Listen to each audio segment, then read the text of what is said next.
नाशिकच्या चांदवड परिसरामध्ये अंमली पदार्थ विकणाऱ्याला गुन्हे शाखेने अटक केली आहे। या कारवाईमध्ये आरोपीकडून 60,000चा 3 किलो गांजा जप्त केलाय।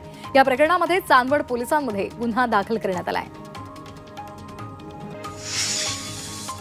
नाशिकच्या पदाधिकाऱ्यांची राज ठाकरे आज मुंबईमध्ये बैठक घेणार आहे। आगामी स्थानिक स्वराज्य संस्थेच्या निवडणुकीसंदर्भात पदाधिकाऱ्यांसोबत त्यांची चर्चा होणार आहे।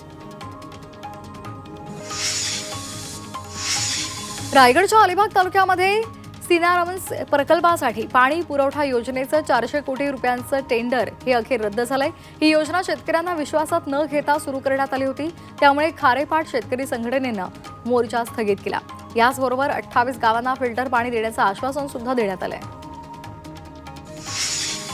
महाड रायगड मार्गावर चिखलाचं साम्राज्य पसरलंय। अवकाळी पावसामुळे रस्त्यावर चिखल झालाय। दरम्यान गेल्या 4 वर्षांपासून रस्त्याचं काम रखडलेलं आहे। याचा प्रवाशांना फटका बसतोय। यावेळी निसरड्या रस्त्यावरून गाड्या घसरून अपघात होत आहेत। रायगडमधील रोहा नगरपालिका ॲक्शन मोडवर आली आहे। शहरातील अनधिकृत टपऱ्या त्याचबरोबर वाढीव बांधकामं हटवण्यात आली आहे। त्यामुळे शहरातील मुख्य रस्त्यांनी अखेर मोकळा श्वास घेतलाय। नागरिकांनी या पालिकेच्या कारवाईचं स्वागत केलंय। नाशिकच्या चांदवडमध्ये मोर पिसारा फुलून नाचताना पाहायला मिळाला। मनमोहक वातावरणामध्ये एका शेतकऱ्याच्या घराच्या छतावर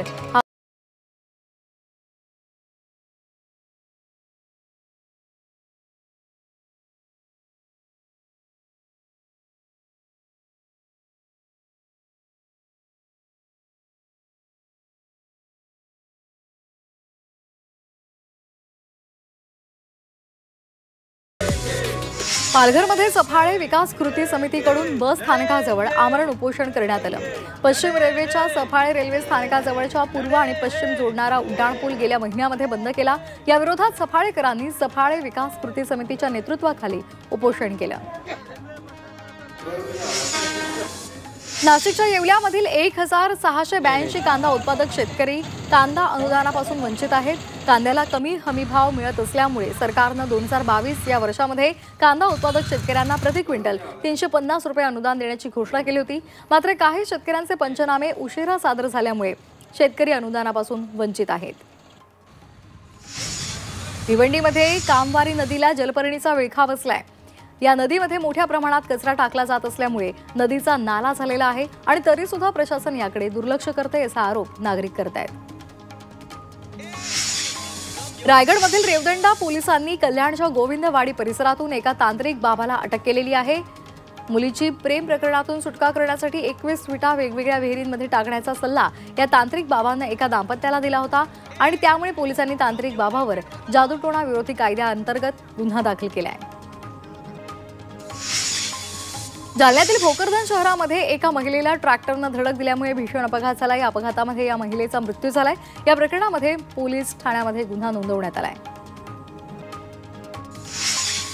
महाराष्ट्रात 5127 कोटींची थेट परकीय गुंतवणूक केली जाणार आहे। मुख्यमंत्री देवेंद्र फडणवीस यांच्या उपस्थितीमध्ये ब्लॅकस्टोन समूहासोबत सामंजस्य करार करण्यात आलाय। राज्यात 10हून अधिक आधुनिक औद्योगिक आणि लॉजिस्टिक पार्क्स उभारले जाणार आहेत। तसंच नागपूर, भिवंडी, चाकण, सिन्नर, पनवेल या ठिकाणी लॉजिस्टिक पार्क्स विकसित केले जातील। राष्ट्रवादी फुटली तेव्हा मला सुद्धा अजित पवार यांच्याकडून ऑफर आली होती असं वक्तव्य एकनाथ खडसे यांनी केलंय। मात्र आता आम्ही शरद पवारांसोबत राहणार असल्याचं सुद्धा त्यांनी म्हटलेलं आहे। आता सुद्धा मी अजित पवार यांच्याकडे जात असल्याच्या चर्चांना काही अर्थ नाही असं स्पष्टीकरण एकनाथ खडसेंनी दिलंय। दोन्ही राष्ट्रवादी एकत्र येण्यासंदर्भात भूमिका स्पष्ट करा अशी मागणी राष्ट्रवादी शरदचंद्र पवार पक्षाच्या बैठकीमध्ये मेहबूब शेख यांनी केलेली आहे। मुंबईतील बैठकीमध्ये जयंत पाटील यांच्या उपस्थितीमध्ये बैठक झाली। यावेळी कार्यकर्त्यांमध्ये संभ्रम निर्माण झालेला आहे अशी भावना शेख यांनी बोलून दाखवली।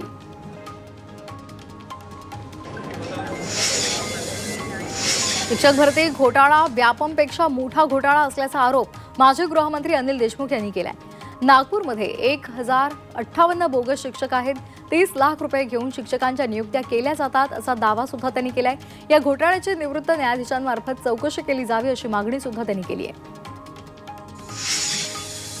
मातोश्रीवरील उद्धव ठाकरे यांच्या भेटीनंतरही तेजस्वी घोसाळकर यांची नाराजी कायम आहे। तेजस्वी घोसाळकर यांनी दिलेल्या राजीनाम्यानंतर ठाकरेंनी त्यांना चर्चेसाठी बोलावलं होतं। मात्र ठाकरेंच्या भेटीनंतरही त्यांची नाराजी कायम आहे। त्यांनी दहिसर विभाग तिथल्या प्रमुख पदाचा राजीनामा दिलेला आहे, तो मागे अद्याप त्यांनी घेतलेला नाही अशी माहिती समोर आली आहे।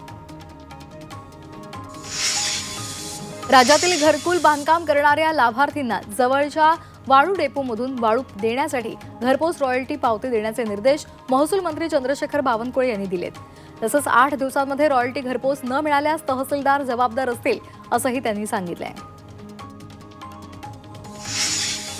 लाडकी बहीण योजनेच्या नावानं शेकडो बनावट बँक खाती उघडून पैसे लाटल्याचा धक्कादायक प्रकार समोर आलाय। 2,500हून अधिक बनावट खाती उघडण्यात आली होती।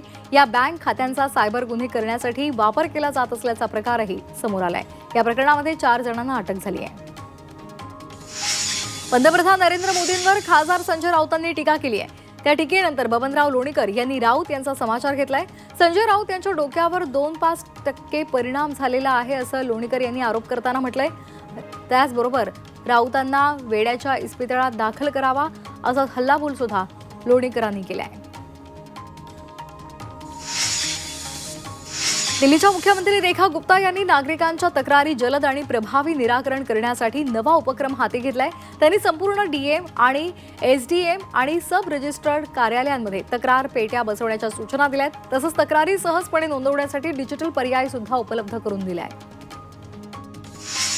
लोकसभेचे विरोधी पक्षनेते राहुल गांधींना मोठा दिलासा मिळालाय। राहुल गांधी यांच्या नागरिकत्वाला आव्हान देणारी याचिका अलाहाबाद उच्च न्यायालयानं फेटाळली आहे। राहुल गांधींकडे ब्रिटिश नागरिकत्व असल्याचा दावा याचिकाकर्त्यानं केला होता।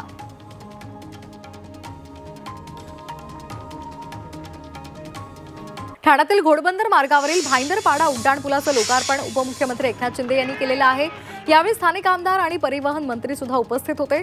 हा उड्डाणपूल सुरू झाल्यामुळे आता या भागात होणाऱ्या वाहतूक कोंडीतून नागरिकांना मोठा दिलासा मिळणार आहे। पिंपरी चिंचवडमध्ये विद्यार्थ्यांच्या वाहतुकीच्या सुरक्षिततेच्या नवीन धोरणाचं आता सर्वत्र स्वागत केलं जात आहे। मात्र जुन्या गाड्यांमध्ये जीपीएस आणि फायर सिस्टीम बसवणं खर्चिक असल्याचं मत विद्यार्थी वाहतूक संघटनेनं व्यक्त केलंय।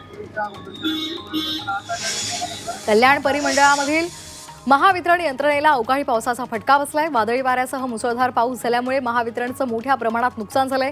विजेचे खांब, वीज वाहिन्या जमीनदोस्त झाल्यामुळे महावितरणचं 92 लाख रुपयांचं नुकसान झालंय। भिवंडीमध्ये अवकाळी पावसानं जोरदार हजेरी लावली। या अवकाळी पावसामुळे शेतकरी वर्गाचं आणि वीज भट्टी धारकांचं मोठ्या प्रमाणात नुकसान झालंय। मात्र पावसामुळे वातावरणात गारवा निर्माण झाला, त्यामुळे काही काळ नागरिकांना दिलासा मिळाला। अकोला जिल्ह्यामधील अनेक भागात जोरदार पाऊस झाला। या पावसामुळे हवेमध्ये गारवा निर्माण झाला। अचानक आलेल्या पावसामुळे शेतकऱ्यांची धावपळ झाली। पावसामुळे शेतकऱ्यांमध्ये सध्या चिंता पसरली आहे।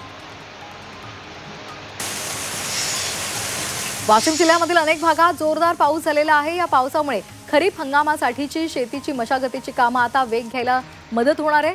दरम्यान हवामान विभागानं जिल्ह्याला 20 मे पर्यंत पाऊस सुरू राहण्याची शक्यता वर्तवलेली आहे। पिंपरी चिंचवडच्या अनेक भागात अचानक अवकाळी पाऊस झाला। या अचानक आलेल्या पावसामुळे रस्त्यानं प्रवास करणाऱ्या नागरिकांची तारांबळ उडाली। सध्या वातावरणात गारवा पाहायला मिळतोय। मुंबईमध्ये पुन्हा एकदा मराठी आणि अमराठी असा वाद उफाळून आलेला आहे। सध्या सोशल मीडियावर एक व्हिडिओ व्हायरल होतोय, ज्यामध्ये मराठी भाषिक जोडपं हे अमराठी भाषिकाला मराठी बोलायला सांगत आहेत। यावेळी मराठी बोलायची जबरदस्ती आहे का अशी हुज्जत या पिझ्झा डिलिव्हरी बॉयनं घातलेली आहे।